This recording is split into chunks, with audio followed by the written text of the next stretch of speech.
We're on our way to an undisclosed secret location, escorted by Sony Computer Entertainment Security, to meet the newest member of the PlayStation family.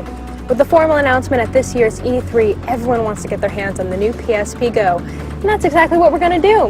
We just don't know where yet. Nice suit.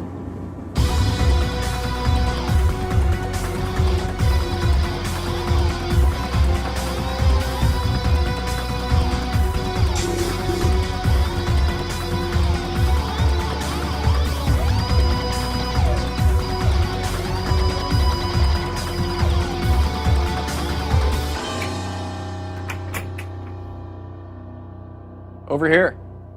Veronica, glad you could make it. Thanks for coming. Have a seat. I think there's something here you might want to take a look at. Was all that really necessary? We've got top secret information. Are you ready? I am. Welcome to Mama. Wow, it's so tiny. It's so much smaller. But wait a second, where is everything? Try sliding. That's how you play the game. I get it now. So fill me in. What's this all about? So this is our newest PSP. It's called the PSP GO. All right, so I want the nitty-gritty tech specs on this baby. No problem. Down and dirty. So it's a 3.8-inch screen. It's 43% lighter than the PSP 3000. 16 gigs flash memory, Bluetooth support, and all digital content. So the UMD drive goes away. So it's going to be, I think, something that a lot of consumers are going to really like, being able to just download straight to a hard drive. The memory stick micro, which is what you're picking at here, so that you can add extra memory to it if you'd like. Again, there's no excuse. If you run out of space here, you have a lot of content. So it'll be something that the digitally savvy consumer is going to really enjoy. We'll set it right down here between the two of us.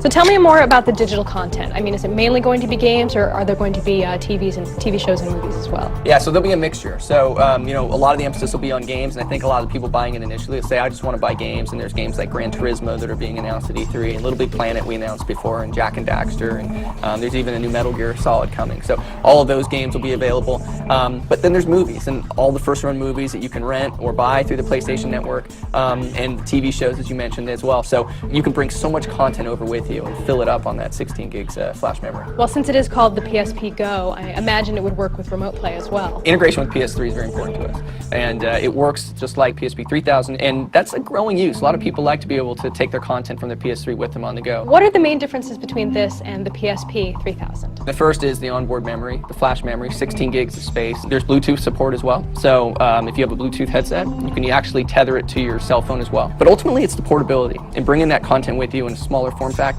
You've got the most immersive games on the PSP platform anyway.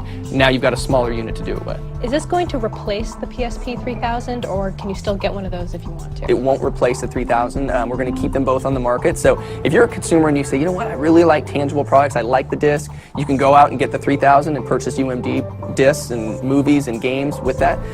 If you like digital and ease of use and kind of a more premium nature, the PSP GO is for you. Does the design open up any new opportunities for developers? If you're a developer, you could say, you know what, maybe I want to create a smaller package, a game that's a little bit easier to play on the go. Maybe something that you'd play for 10, 15 minutes and then put down. Just kind of break up the game a little bit more. So developers, I think, are going to be looking at that. In the initial launch, we're going to have some pretty similar games between the two, but I think longer term, we'll see some changes.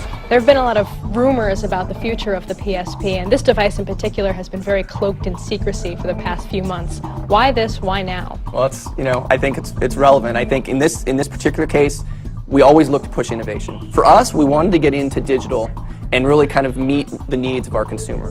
More and more consumers are going online to purchase music, and they're starting to purchase games, and they're purchasing some movies. We always want to be ahead of that curve. We look at each of our products as 10-year life cycle products, so this needs to live on. Our view of the world is, you know, digital is going to become more and more important as we go along here, and ease of use factors make it that much more important. Does it speak to Sony's long-term strategy to have downloadable content as opposed to hard media? We're going to look at kind of a shared strategy there, actually. Hard media, tangible goods have their place, and I think that many consumers say, you know what, I'd really like to be able to just hold that disc. But there's certainly a growing segment culturally that want to be able to have digital goods. They've grown up with being able to download movies and music, and now they can download games. This is clearly the start of something really cool with the PSP GO. Where do you see it going in the future?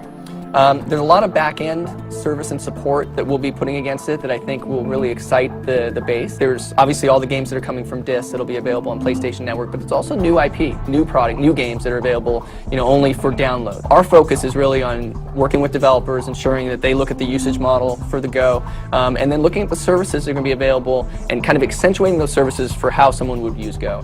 When are we going to see this available? I think a lot of people have been asking about when it's going to come and when we're going to actually make our push towards digital. So it is finally here. It's coming this fall. We think it's going to be a huge product for us. Am I looking at the only one in existence right now? Actually, we've got a second one. Well, well, well. Put Gran Turismo on there for you. Core viewers know I'm not very good at driving games, but I'll give it a go. Good, let's play.